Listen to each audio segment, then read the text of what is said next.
Painkiller Nearly, episode 218. Just finished brainstorming on topics. Which one is first? Taylor, pick it. Well, I want to talk about the NHL for the whole hour.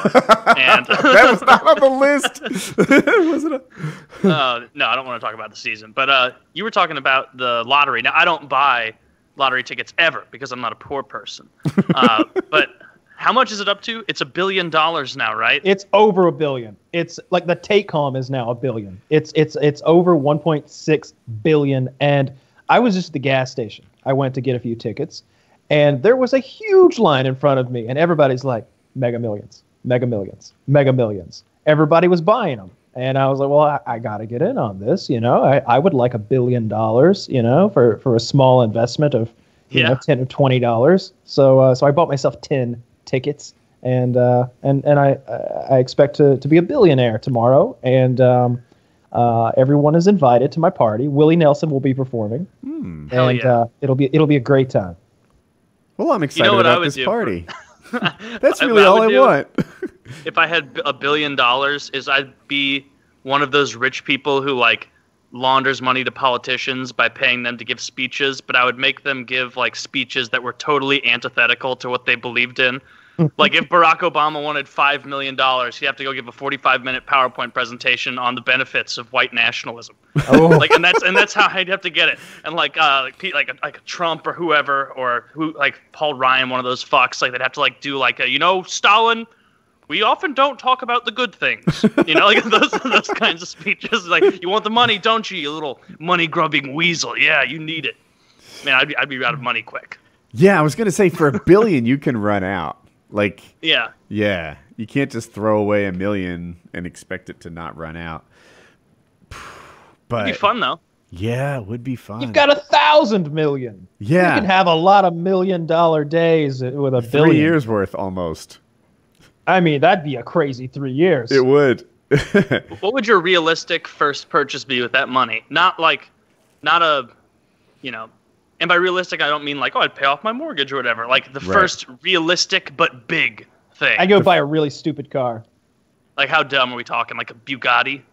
Like I'd get like a $250,000 car probably. Like I would go to 2 or 3 of the really nicer dealerships in Atlanta, and whatever I thought was just the most outrageous. But also, I don't want one of those cars that's so low to the ground that it's not practical to even drive around.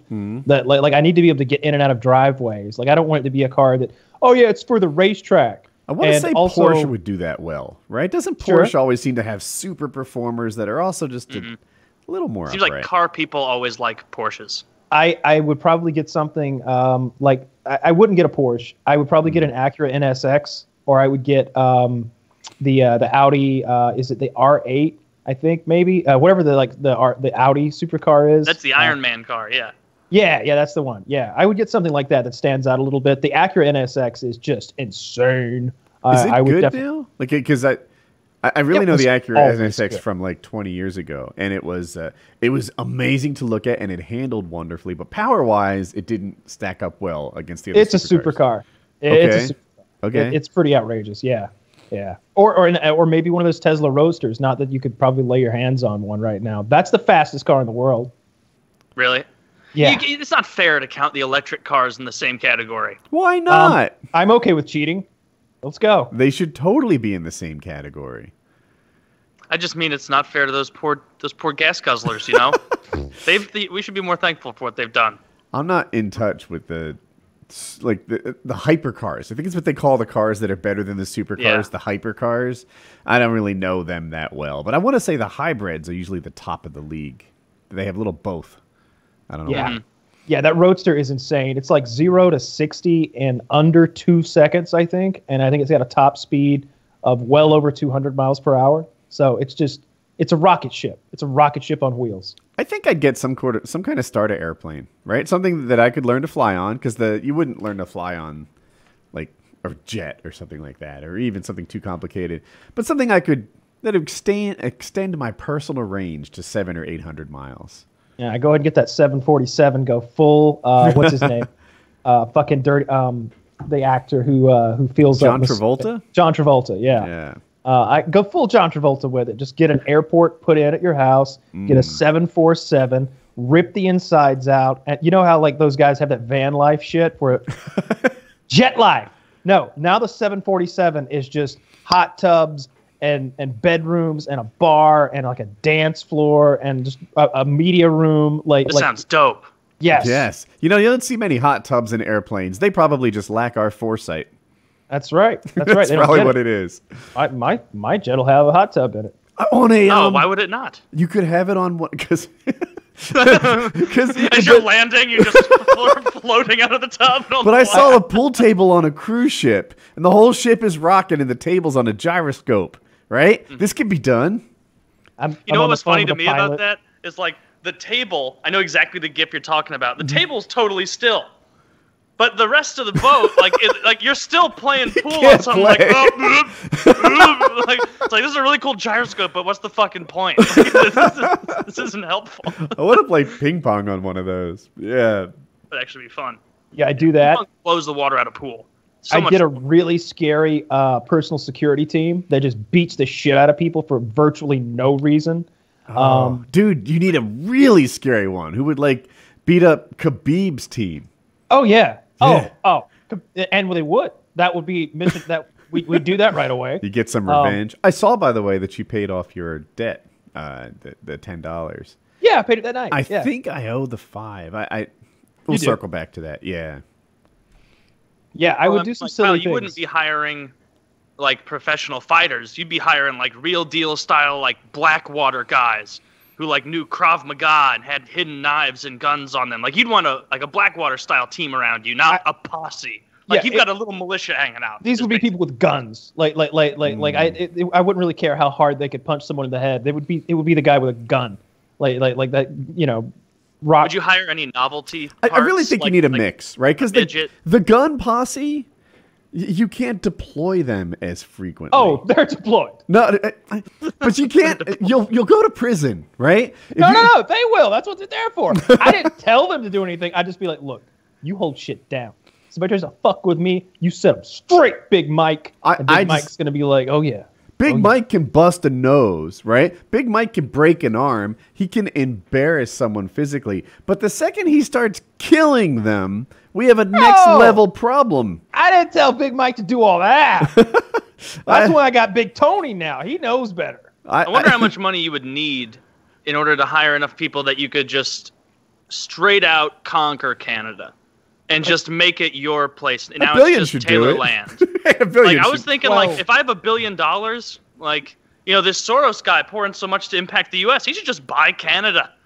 He'll get a country he wants. That can be his thing. Yeah, I hear Vancouver's nice weather all the time. You wouldn't think so in Canada, but that's what they say. Yeah. You also wouldn't think, like all the Canadians live, right next to our border, for the most part. Mm-hmm. It would...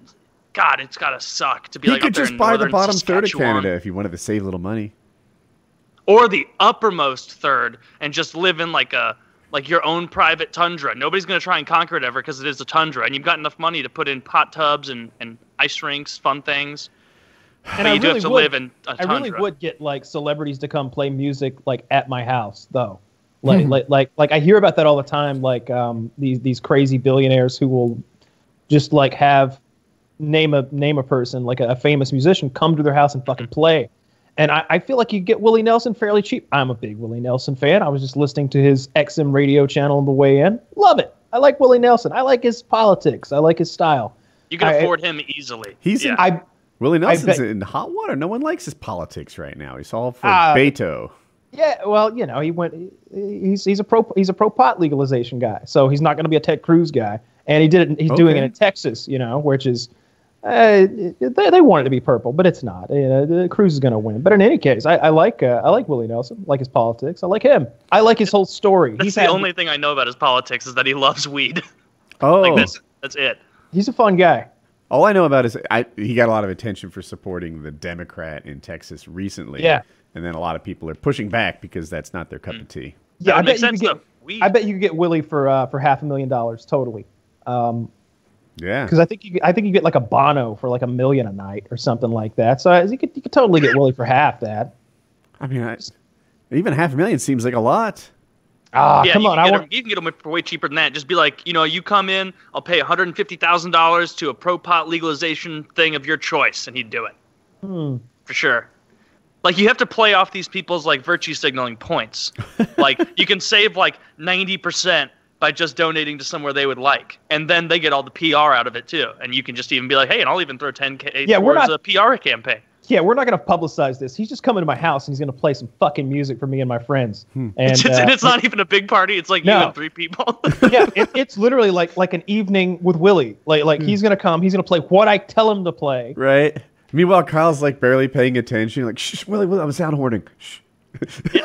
Oh, I'm fucking gaming over here. Willie's you're in a top 10 situation. Willie needs to turn the music off. And even better is you frame it like it's just you and your friends. Like, yeah, every once in a while we like to have a nice friendly talent show. Just me and my guy friends. Thought I'd hire you. And then it's not even his concert. It's like, all right, thanks a lot for that song, Willie. Now my friend Taylor, he's been getting good at magic and sleight of hand in the last couple of weeks. And I go up there with like one of those plastic foldable hats and things, and way too long. And you guys applaud way louder for me. Like, you did it, Taylor. Where did that milk go? And then I'll do a stand-up comedy routine, but come unprepared and just wing it. Hey. like a bee, like about to vomit. I thought it would come to me. Right. So what's with the blacks? Boo! You have a boo horn. Boo, boo, boo. Yeah. Oh, man. With $1 billion, I think I'd get a plane. I think I want to fly it. Although with $1 billion, maybe I could just hire someone and you get a pilot. step. And like you can just go up there anytime you want and be like, hey, Big Mike, I know that you're an assassin / 747 pilot. And you don't want to jeopardize any of those credentials, but maybe let me behind the controls. And he's like, I don't know about. Well, you're fired, Mike. All right, slide on in. Let you when fly. nobody's looking. Yeah, I flew a little Cessna, but I was surprised how much he let me do. I launched and landed. Yeah. Did you launch and land? Yeah. We were doing wingovers and full stalls. And it would we turn down the motor, we go up pitch, and then it starts stalling and starts buzzing, and I pitch it down and I recover again. And he's like, yeah, you fly paramotors, you probably, know all this. And it's like, yeah, I know. We had of course. There was a 10-minute presentation where there was literally a toy plane, and she was like, this is this, and this is that, and this is this. All right, you ready to get in a cockpit of a jet? I get. Oh, it wasn't a jet. It was a single engine. Jet. Well, all the Cessnas are out for the day. We do have this jet. This F2 flight. This $1.6 billion car. You ever flown a Thunderbird? No, but all right, let's go. Don't we only have 11 of those? See that red button? Do not press. It's armed. Yeah. Oh, that would be cool. Yeah. No, that was fun. That was the time when I was trying to get Scott over his fear of flying, and so I bought the 2 hours of flight time, and then he refused to go. So I was like, well, I guess I'll play in a plane for 2 hours. All right, it's already paid for. That was shitty of him to back out after you'd bought it. He's terrified. Or did you not tell him? Oh, I didn't tell him. I just went to his house and was like, hey, ready to go flying? And he was just like, fuck no. And we were like, come on. And he's like, fuck no. Fuck no! He was ready to fight. Did you do anything else to help him get over his fear of flying over the years, or is that still? We suggested that he go to the doctor and get a prescription for Xanax, and we explained to him that you can't OD on Xanax and just take 5. I don't think that's right. Trust me, that's right. Yeah, I'm not. Yeah, one, you can't OD I'm with on Taylor. I bet you can't OD on it. And 2, doesn't it take a while to impact you? You can't just take 5 that morning. Oh no? Well, maybe I don't know my mind-altering drugs that well. No.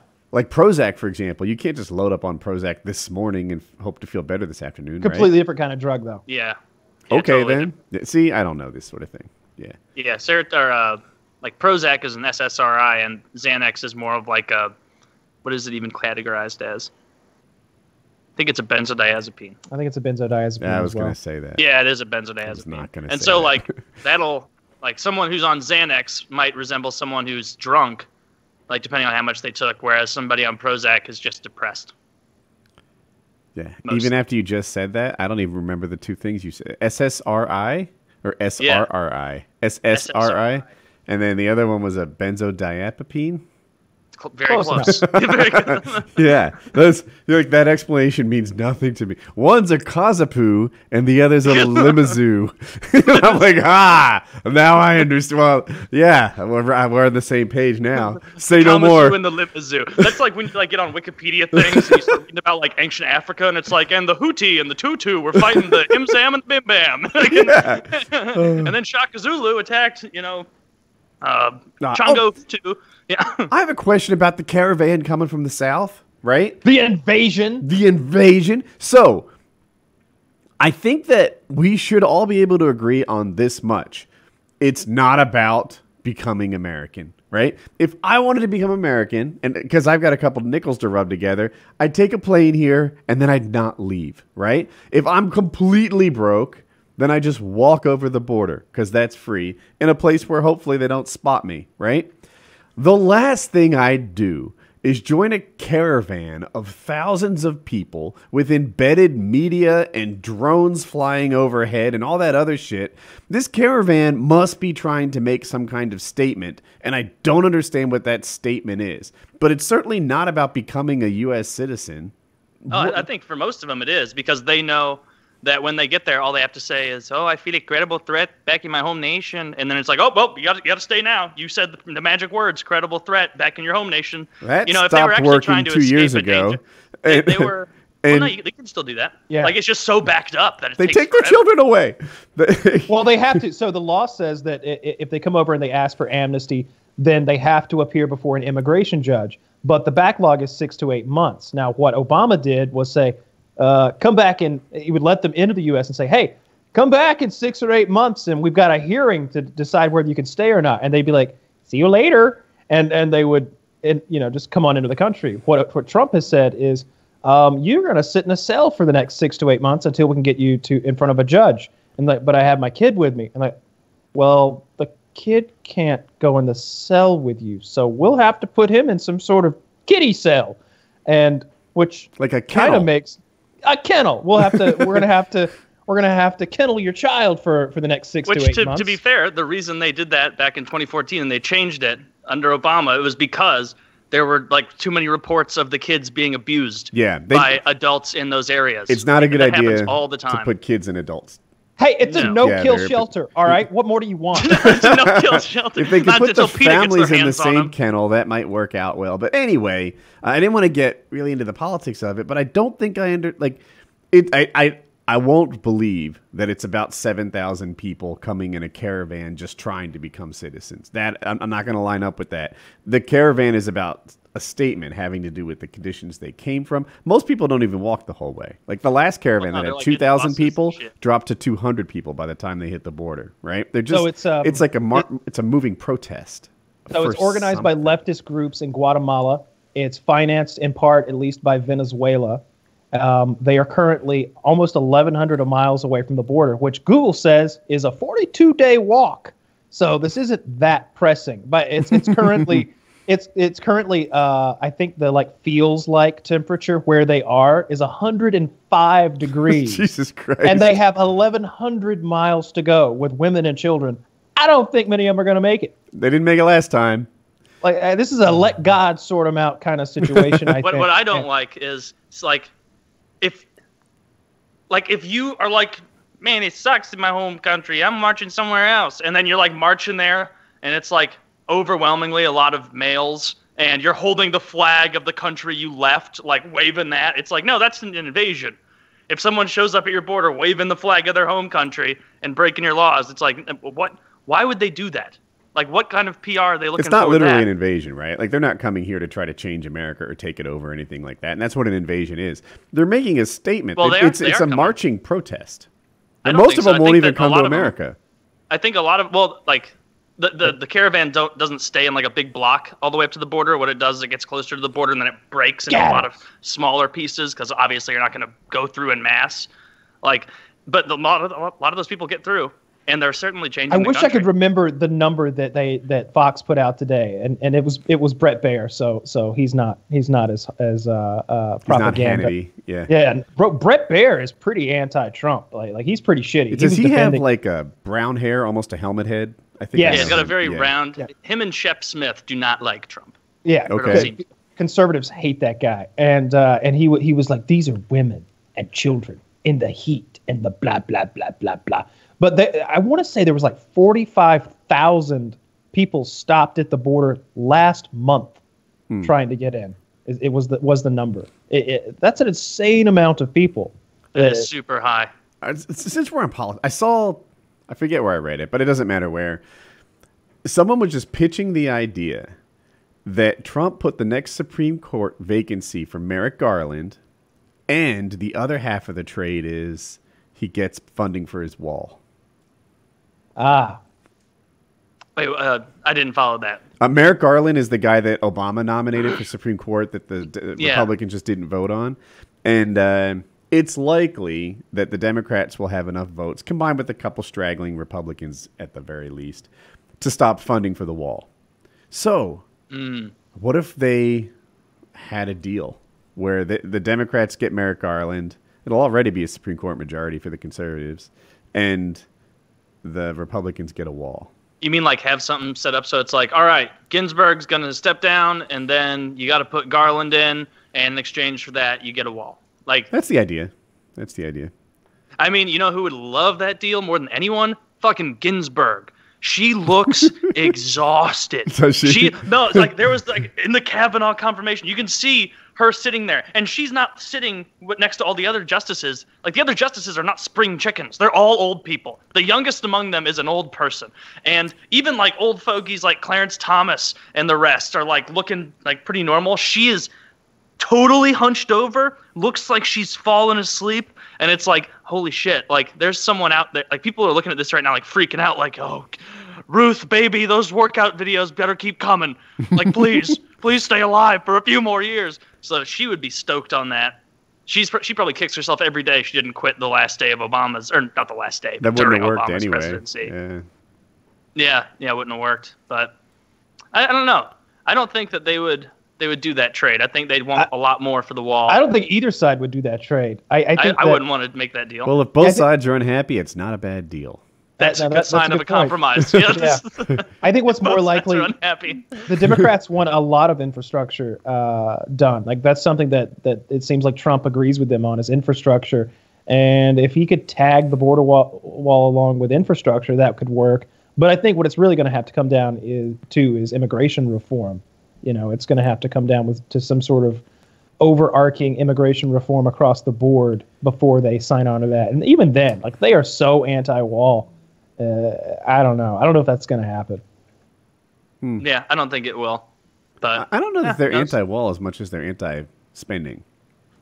They're a lot of them are anti-wall. Like they mock it openly, and they don't want the wall, and they think the wall is racist, et cetera, et cetera. Oh. It's going to depend what happens at these midterms. Like, I don't know who you can even listen to at this point, but it seems like it's going to be closer than it doesn't seem like a blue wave. It seems like it's going to be much closer than many thought. The real issue is so many Republicans retired this cycle that there's like 75 seats up for grabs, and like 30 of them wouldn't normally have been up for grabs if the Republicans retired this cycle because it looked terrible last year. Like last year when they were deciding to run or not, it was like, oh my God, this blue wave is overwhelming. I don't want to have to deal with this crap. You know, it's going to be the hardest race of my life. Now, it appears that the Kavanaugh thing has re-energized the red side, and that they're going to have they're headed. It's a strong finish is the term I'm looking for. Trump's approval rating is 2 points higher than Obama's was at this point before his midterms. I saw that. Yeah, it's because even so, they always the party that's in power always loses the House at the very least. True. Yeah, Obama's was at its lowest at about this point. Like he had passed Obamacare, and just people managed to paint it in a really negative light. I know Taylor's still not a fan, but it was at its least popular at this point in Obama's term, 2 years in. Yeah, I think it's like I saw. And I agree with you, Kyle. I don't really buy any of the fucking polls or things just because they were so goddamn wrong last time. It's fun. And then go ahead, finish your thought. And they're so erratic. Like there's so little pattern in it. Like you'll see on 538 or something, and they'll be like, oh, 3 weeks ago, it was like, man, 4 out of 5 chance Democrats take the Senate. And then like last week, it's like 6 out of 7 chance Republicans hold on to the Senate. It's like, if this is changing so wildly, so quickly, how can I possibly make any inferences based on what you're saying? Like, I saw... They seem pretty set now that Republicans are probably going to keep Congress or the Senate, and Democrats are absolutely going to take the House. That's what I saw, that the Democrats had a 5 in 7 chance of taking the House. That was what I saw recently this week. Sounds similar, which is the same odds they gave Hillary of winning, 5 in 7. Whoa, and I was like, yeah. and it's hard. Like, it's easy to say, like, oh my God, they were so wrong last time, because they gave Hillary something like a 77% chance of winning. And that makes it seem like she's going to get 77% of the votes, when in reality they're like, it's like 53 to 47, and anyway, apparently polling is hard. Yeah. Who would have guessed? Yeah, especially now where they're like so many of the polls I see on Twitter for like people trying to get good information, like blue checkmark journalists. Like, I always answer for whatever I know that person doesn't want the answer to be. Like, even if I agree with what they're saying, it'll be like, I like fucking with Twitter polls, and everybody likes doing that. Like, everybody likes ruining their data. Online is not a good polling method.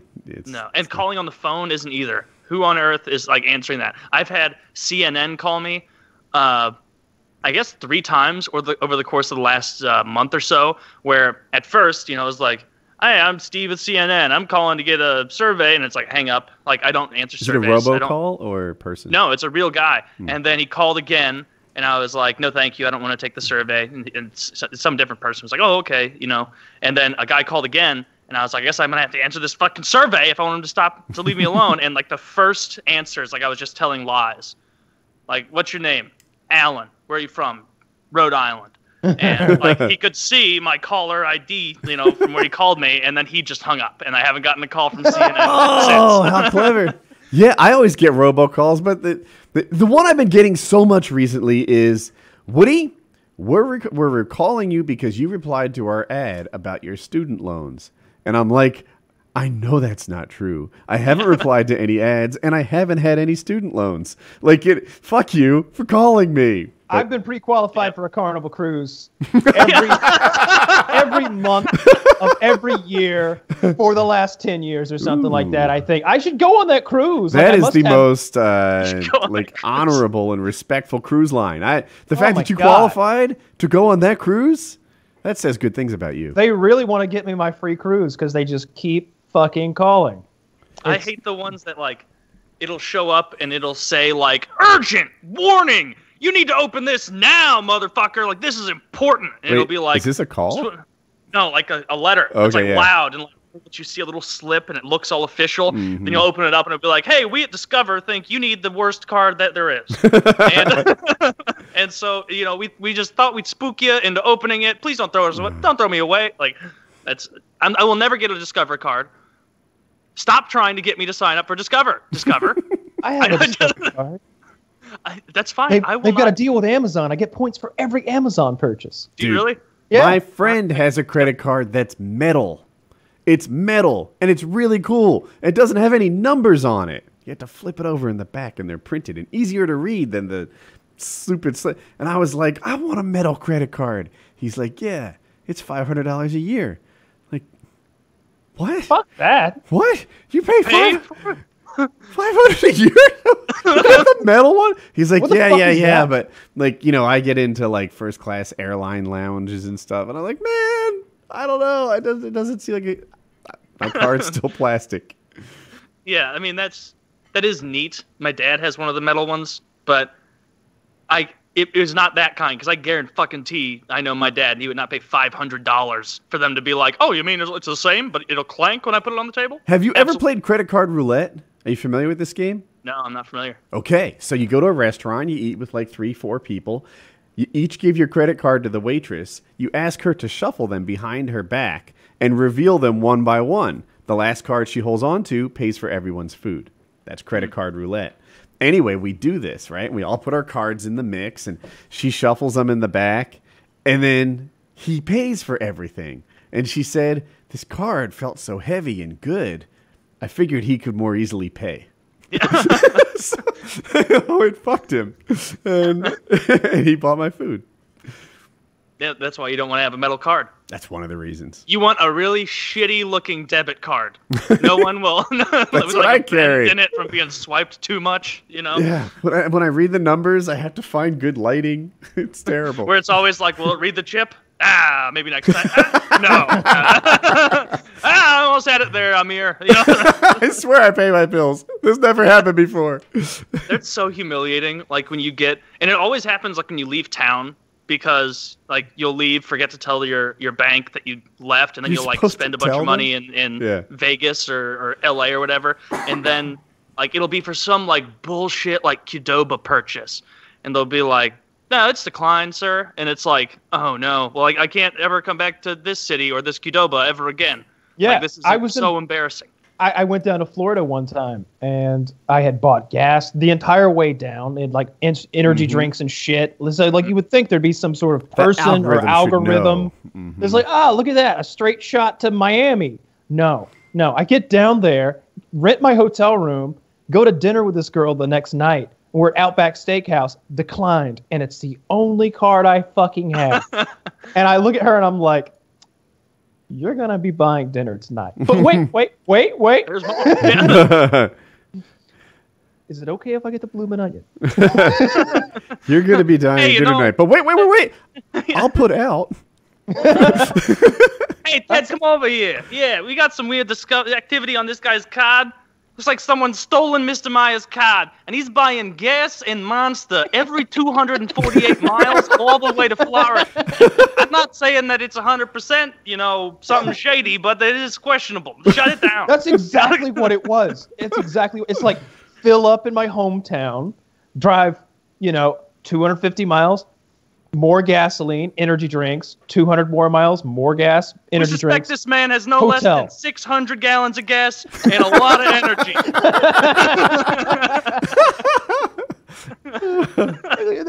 And I remember they called me one time, like, Mr. Myers, have you been making purchases in enter town? And I'm like, right. You mean the town that's 10 minutes from where I live? Yes, I absolutely did buy a number one from McDonald's 12 minutes from home. Yes, I was hungry. All right, we were just checking. And I'm just like, I was on the other side of the country last month buying weird shit, and nobody spoke up a bit. Like, I've literally been in, like, where the fuck was it? Like, on the other side of Arkansas at a gun show. God knows what that shows up as. Yeah. Buying thousands of dollars worth of bullshit. And nobody flagged that a bit. I wonder how good their algorithms are. Because someone bought cigarettes on my card once, and they're like, they caught it immediately. They're like, someone did like cigarettes and like a cash withdrawal or something, or tried to. They called me, and it wasn't real. Just credit cards are better than debit cards. The debit card is what's always been bullshit. But someone stole my credit card number the other day, and they tried to buy $800 worth of I don't know how else to put it, but an online clothing retailer that specifically seems to have clothing for black people, specifically black women.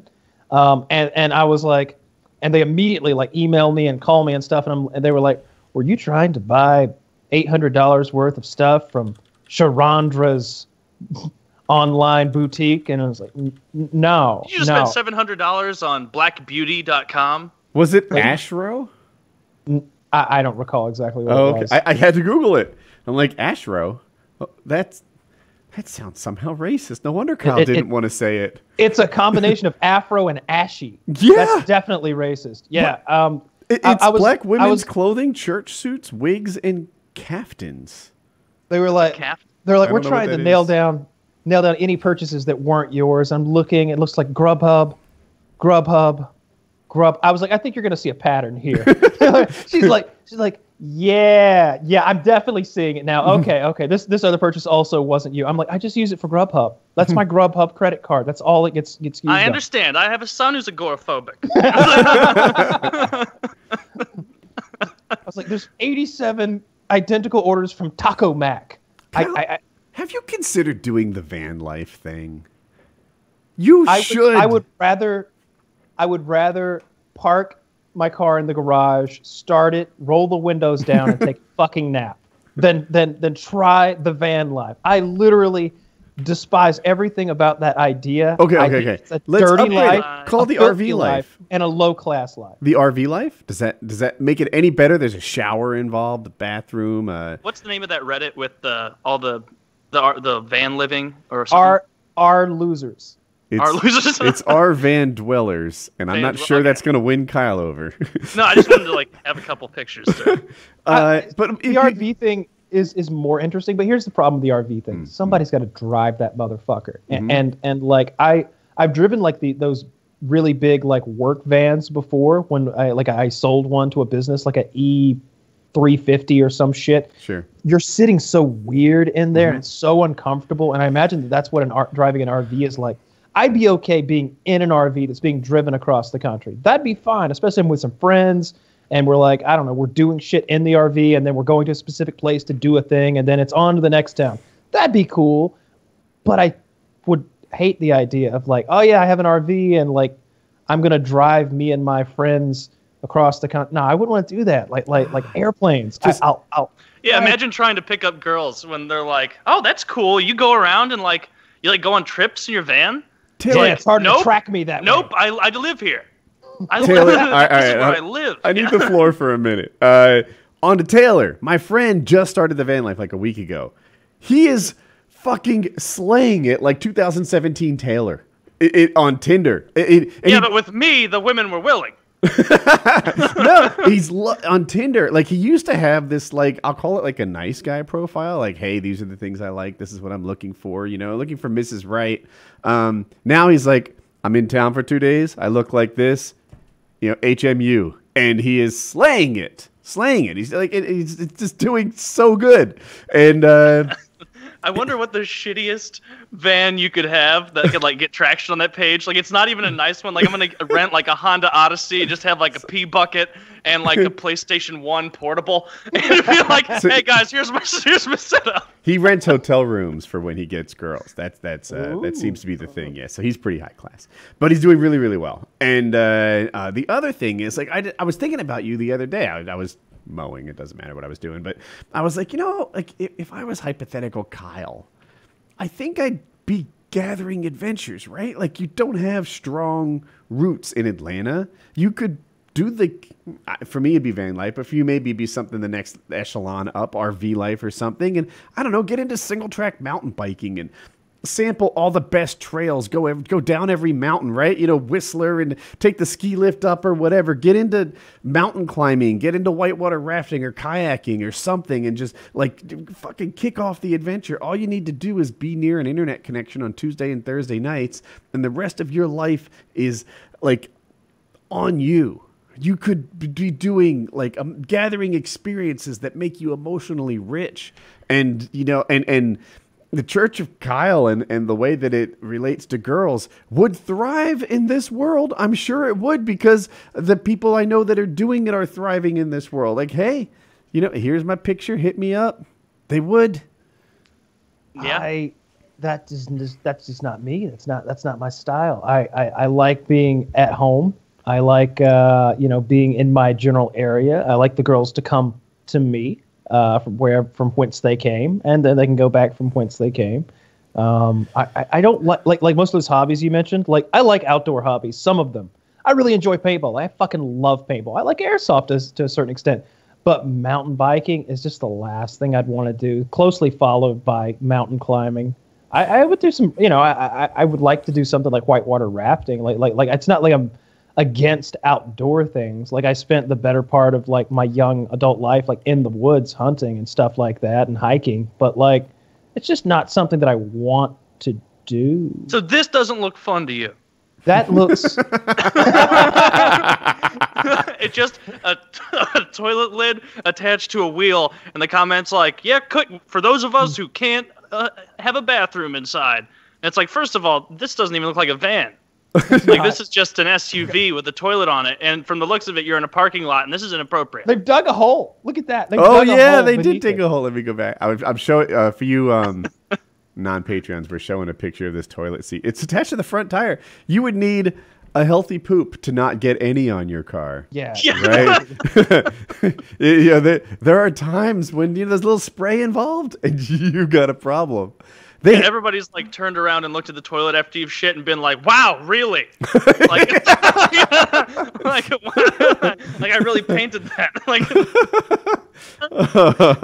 that thing is terrible. I love it when people kick off the van life, but they don't have a van, so it's just like, well, it's the next best thing, Subaru Outback life. You just to start my own trend. It's going to be called living under other people's porches without their knowledge. What I do is I siphon utilities from people's homes. You're a troll. And I like sneak like lawn chairs and TV and stuff down there, and I live as long as I can. Yeah. It's not degenerate and awful and sad. It's just a fun way to live your life. Yeah, exactly. And These people had an people. unprotected Wi-Fi connection, so of course I'm going to sleep under their porch. That's ghoul life. You're a literal troll under a bridge. Yeah, troll life. Uh-huh. Oh, no. So I'll sneak in at night and take a shower in their home. You wouldn't believe it. People just leave their hoses unprotected. You can shower anytime you want. Or anytime they're at work. And all the perfectly good food people throw away. I love being able to come to my own shower every night and get in my own bed every night and have a couple drinks and hang out with the young lady or whatever and watch The Expanse and just go about my day here at the home base. I'm certainly not opposed to going out and doing things, but the idea, I've done a lot of, I've driven, I don't know, 35 states or something like that, something stupid. I didn't love it. I didn't love it very, it was fun, it was an interesting experience. And I was with my friends and, like doing interesting things, but I don't really want to do it again. I was talking to my dad today about going on a trip. I might do something with him. I was telling him we should go to Argentina or we should go up to Canada, and shoot. I was like, we should kill. I want to go shoot something. I would like to go to, I was like, we should go to Argentina and shoot pigeons, or we should go up to Canada and shoot a bear. You should grab a backpack and take a train to Chile. Just work your way there. That would be...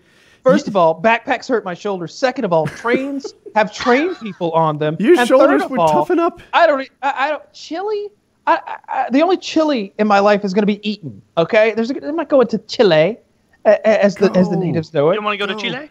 Chile? No. Find yourself elbow to elbow with a different way of life. You'd be emotionally richer at the end. It's a fun fact about Chile. It's actually the longest country I can think of off the top of my head.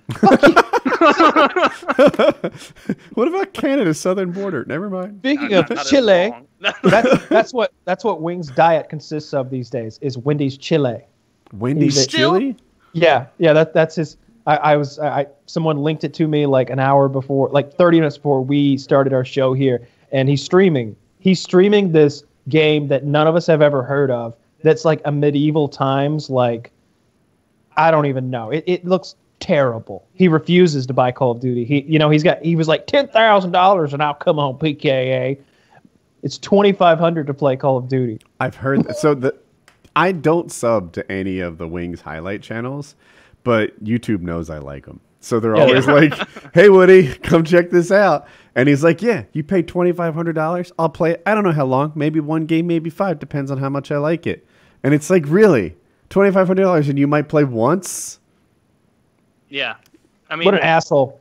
He just doesn't want to play, and he's making an excuse. Call of Duty ruined his life. I mean, he's not responsible for it at all, but Call of Duty ruined his life. True. It's his ideal. And me? Game. Like, this is the best. Yes. And like, this is his best possible situation, right? COD is back and as big as ever. And this is bigger than ever, maybe. Huge. Like, this is his time. Strike while the iron's hot. Like, you could rekindle a lot of those old like COD fans and even pick up some new ones. Like, this isn't his COD. He couldn't play this game. He couldn't play Blackout or multiplayer. Multiplayer is very fast paced, and like you don't auto heal now. You self heal. Mm-hmm. And so I've been watching like. Is that true of multiplayer? Are you talking? I'm talking about multiplayer. You're not talking about Battle Royale, though. Battle Royale, you also self-heal, but it's with a variety of items that are worth different amounts of healing. In multiplayer, you just trigger your own heal anytime you want. But every time you get shot, you need to heal yourself, and you literally like inject your wrist with a thing. It's like you have to reload 2 things: health and ammo. Yeah. And so I've been watching this guy, something Korean. Anyway, he's a 10th prestige already, right? Like he's maxed out, and he's complaining to Treyarch that like master prestige, which is when you like roll 10th over and then it goes to the number 1000, isn't working for him. He's like, I need to be getting some extra credit for all this double XP that's going to waste before you get. I should be at least level 100 by now, and I'm only a 61. It's stuck. I watched him play, and he's fucking insane, raking these people in multiplayer like 8-man sprays. Did you say his name? What's his name? Something Korean. I'll see if it's on my feed. Does he cheat? YouTube. No, he's just really, really fucking good. Huh. And his commentary, he's like always. He always seems surprised at the shit that he himself has done. He's like, what is happening right now? What is this? Holy shit, what is this? As he like kills more. And yeah, it's the Korean Savage. He's live right now. Is he? Yeah. Oh, maybe I'll check him out when the show ends. He doesn't sleep. He doesn't seem to sleep. I don't know. Now, let me pitch this as a concept, right? I think we all agree that one of the things Wings does do at a really high level is shoot small pixels off the distance, right? Camping. This guy can pick off a few pixels from 1,000 yards better than most. Wouldn't that skill work in Battle Royale fairly well? No. Well, it takes so much more to kill him, right? Like now, instead of like one little M16 red dot like burst, like they would be able to move, right? I play a lot. I think my win percentage is like 10 or 15% or something like that. We win a few games a night or something like that, and we're not the best at it, but I feel like we're slowly getting better. It is a weird mixture of different games. It's incredibly fast paced in some regards because you can close distance with someone very, very quickly, and the equipment and the gadgets really play a big role in the game, and you have to be very coordinated to like get everything working. There's a slide. You know, you like run and like if you're sprinting and you hold crouch, you knee slide. I don't know if they're going to remove it from the game. They probably would, but currently you're able to activate your wingsuit whenever there's a downhill slope, so you can run and jump and fly away from enemies at this point in the game. So some of those things aren't his cup of tea. But when you mentioned what a big role equipment plays, I feel like in old school COD, Wings was one of the equipment masters. Right, he's the one effectively using Scrambler somehow. He would use it both as bait because your UAV goes funny and your radar, that guy's near you. Well, to me, I'm like I can't sneak up on him. To him, it's bait, and he just changes his mindset and gets it to work. He did that with a lot of things. He would make every perk work for him and every piece of equipment work for him when most people were like, "This is worthless." I'd be surprised if he was any good at it. Like, you're constantly moving because the circles are always changing, so you're out in the open. There's no getting in a house and waiting there. That just won't work. So you're always getting forced out of like whatever house or area you're in to another area, and the map looks big, but the character moves so quickly, and there's vehicles and there's equipment, and there are a lot of perks that make you move faster, sprint faster, crouch walk faster. So people are just on you. It seems like you're always surrounded. Lately, you'll start fighting one squad, and there's very quickly a second squad to contend with. He would get very frustrated, and then the armor and health and stuff. Like even if he put 3 good solid shots on a guy at long range, he just gets right back up. Long range fights don't work in squad because the guy crawls behind something, and we pick him up, and then he heals back up to 200 HP. Yeah, in squad in particular, I can see how you're right. It seems like when they play solos, a lot of those engagements happen in different rooms. It's the same room COD that was Wing's weakest part, right? Some maps, I don't think he'd be very good at shipment, or I forget the names of the maps like I used to know them. But anytime where you go from like house to house, or you were always within shotgun range, that wasn't Wing's thing. But if it was Wasteland, where you could set up on an edge of the map and just pick people off from a distance, that was his thing. And Battle Royale is a lot of that when it's not squads. But that circle's eventually going to be really tiny. If you're going to, and winning is kind of the name of the game, and at the first part of the game is always a close quarters battle with limited resources and like it's always like 10 of us will land at firing range and just scramble for anything we can get, and then we're fighting until there's 1 or 2 of us left, and we You're we probably lead that. right. If for no other reason, then Battle Royale has been a thing for a year, and Wings isn't playing it. If he was good at it, he'd be playing it. Yeah, and he doesn't play PC either, so he'd be on console. So maybe He's got a little Merca in him there. I think he just doesn't want to learn WASD. You know, like, I am not going to be below average for a day. Fuck that. You know, it's fucking PC is the place to be. I'm so glad I'm on PC. I really enjoy it. I've been loving COD. Like, it's got some issues. I think that the servers are running at 20 hertz or something lame like that. They need to fix that. But otherwise, it's a fucking great game. There's so many like working with a team is just really fun. There's emotes in the new Black Ops that let you see angles you wouldn't otherwise see, like third person emotes. Have you noticed that? Have you used it to your advantage? I just read about it. I haven't. I'm not aware of that being a thing. I know that you can get into vehicles and you can get some third person angles. It's really so fast paced that it doesn't help. You already know they're there most of the time. Like it's COD. PUBG is kind of slow and methodical, and COD is just crazy. There's just gunfights going around everywhere, and there's not a lot of sneakiness to it most of the time. It's only October though. I want to see how well it does next year. It's gonna the battle royale thing is different than multiplayer. It's different every fucking game, and they're still on one map. It's just a ton of replayability when you add battle royale, because winning means so much, and when you lose, you're just 3 key strokes away from getting right back into another game. I don't know. We play all night. When we sit down and play, we play for 4 or 5 hours at a time. I really like it. I certainly have. PUBG added a new gun and maybe something else, and none of us care. So. It's so fickle. That whole world is so fickle. But PUBG sucks so much at changing their game. They're like, oh my god, a whole new game came out? Well, I'll tell you what. We'll let you wear one of those 3 pointy colonial hats. Huh? Come back to us, baby. It's a whole new experience. It's like, dude. And zombies are great too. I've played a bunch of zombies. The new zombie maps are amazing. The zombie maps are like there are 3 games to be played. It's Zombies multiplayer and Blackout, the battle royale, and I like them all. I haven't played very much multiplayer. I've watched a lot of it. I haven't played much of it, but to me, it's between Zombies and Blackout, and I love both of them.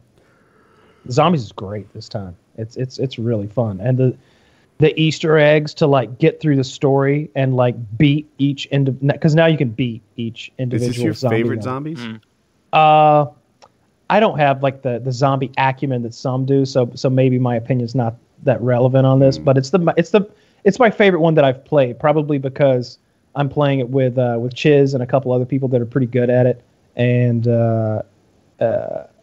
we go as deep into it as we want to. It seems like after 5 hours, everybody's just done with playing, and it's like, all right, let's do something stupid now. Let's all get in the elevator and see how long we can last, because we don't want to play anymore. It's been 5 fucking hours. What's the one that had witches and a hedge maze? Oh, that was the Wild West one. Yeah. Where I you would have loved to, that one. That one was my favorite. It was a little, I think it was less difficult than some of the other ones. And I think I was never a great zombies player, but I think I was above average on that map. I could routinely handle all the witches on my own and get whatever. I forget what was in the haunted house, but maybe a perk or something. Yeah, something like that. And it'd be like, all right, guys, I'm gonna make a run through all these witches, but don't worry, because I'm good. That was the one. Yeah, where it's like, all right, start off, you turn the power on, you got to go tease the retarded guy in the cage, and then he'll break out in a confused anger, and then lead him around, give him candy, and then give him booze. And you give him booze, he gets very frustrated because he had alcoholic mother, and he runs straight forward, and he had to aim him and shit. Man, that was fun. And that was the one with the special weapon where you could jump, point it at the ground, and levitate yourself and jump over obstacles. There was one part of the map in particular where that would save you 15 minutes. Yeah. It saved you a lot of time. That was a good one. The best one ever was the one with George Romero in it, and the vulture fun. rifle or whatever the hell it was. Yeah, that one. That was a one blast. only had. It didn't have enough good places to kite, in my opinion. So like one guy would take the good spot, and the rest would suck. And I didn't like the color scheme. Like it just seemed a little depressed.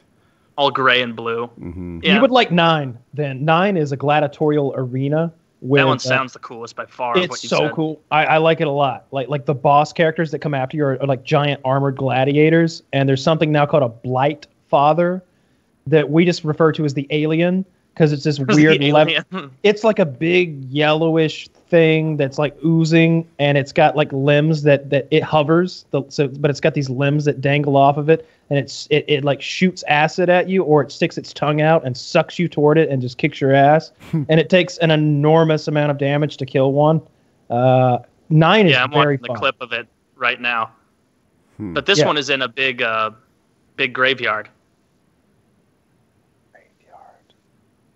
That there's like 4 different zombie maps. So there's classified, which is the remake of the one where it's like they had the 4 presidents like in the bunker Oh. running around, and there's one of them that's a remake of Mob of the Dead called Blood of the Dead, which is like Alcatraz, and then there's another one that's not coming to me right now, and then there's 9, and 9 is like brightly colored, middle of the day gladiatorial arena with like a central arena with like a massive crowd around that's watching you, and then a whole underground area and like 4 towers, each one with representing a different kind of gods. Like there's a Greek tower, and there's like the Tower of Zeus, and there's like an Egyptian god tower, and it's themed that way. It's very fun, and there's all kinds of little Easter eggs to complete. Yeah, here's a unlock video things. for the talking about the Easter eggs. It's like complete gameplay, 7 hours and 45 minutes long. Yeah. So if you don't work for a living, you've got plenty of time to learn all the Easter eggs. That sounds like what he named his live stream, and that's like the full stream or something like that. Or maybe they were hunting for how to complete the Easter egg. A couple of the Easter eggs have been completed. The ones that allow you to like beat the level, to like beat the boss character, and like, all right, you've survived 23 rounds, GG, and it's all over. They found that one for 9, and they found that one for Blood of the Dead. I know, and both of them are very cool. Like with cutscenes and bosses to beat, and they like continue the story of zombies. I watched this video with Chiz the other day that was 27 minutes long, and it's called like The Story of Nazi Zombies. And there are like 2 or 3 parallel universes and multiple timelines, and I tried to follow it. I really did. did. Mostly like, I don't really care. Oh, I care. It was just very difficult to follow because there's multiple dimensions where different things have or have not happened, and there are various versions of an individual. It's like, this is dimension 14B Richtofen. He's not such a nice guy.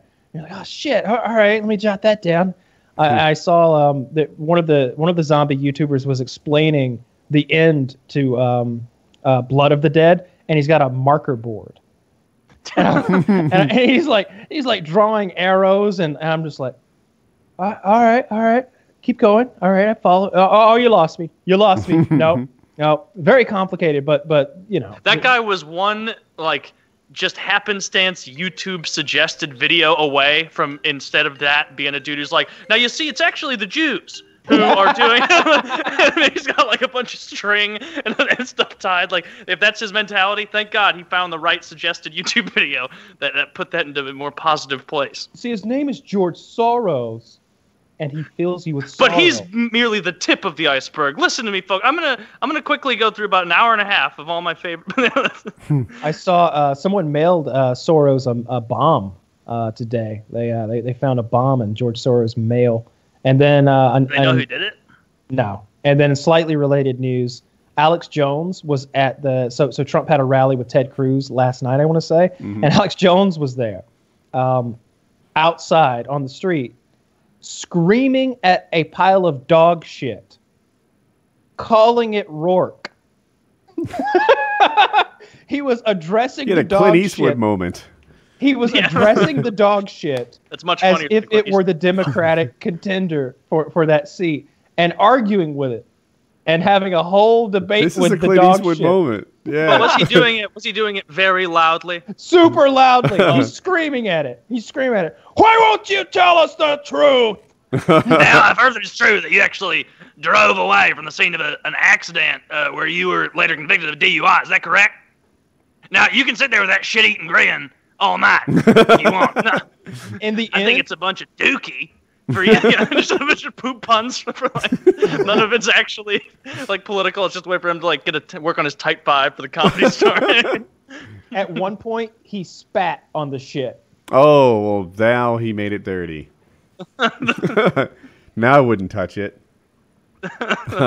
I'm trying to. I hope that like some other conspiracy guys out there is like, now what Alex is gonna have you believe that this shit just happened to be there. That shit was planted there for him to yell at. This is a hoax. Alex doesn't even have a dog. Dude, He's so ridiculous. He is. Republicans love their crazies. They traffic in silliness. Yeah, there he is. That's a little video clip of him yelling at poop. We're at an hour, but it's 44 seconds. Let's check it out. Yeah, I'm there. All right, I'm just setting up the screen. Ready, set, play.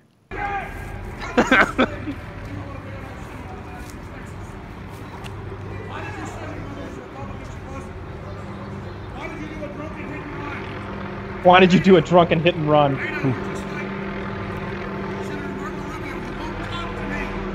I think it might be horse poop. Yeah.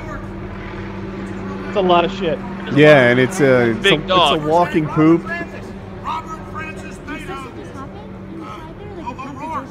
Oh, there were some Trump protesters over there. We were just gooning them. Oh, okay. Yeah, they're I just still thought over you there were getting yelling. hurt. I was like, oh, okay. Yeah, they're still over there. That could not be. He spit on the poop. How would you like to be his cameraman? Right? It'd be hilarious. Non-stop entertainment. And he would also be exhausting. like first thing in the morning, he's probably already yelling. Like when you go into work at InfoWars when it's like 7 a.m. and he's already like amped up on whatever protein pills he took or whatever the Beef fuck. broth. If you're next to Alex Jones, like, because that's what I'm curious about sometimes. Like Jones, Tucker Carlson, Sean Hannity, they're conspiracy theorists. Now, how much of it do they honestly believe? How much of it is from the heart, and how much of it is for the show? That you'd have to be with them all the time to tell what's what. You can't judge them by watching the show. Yeah, I wouldn't put Hannity or Tucker in the same camp as Alex Jones. No, not at all. Alex Jones is crazy. They're absolutely not. They're conspiracy Jones theorists and propagandists, just like Alex Jones. Like that, they're not at all trying to tell an honest story. Those guys, Hannity and Tucker, are opinion-based journalists.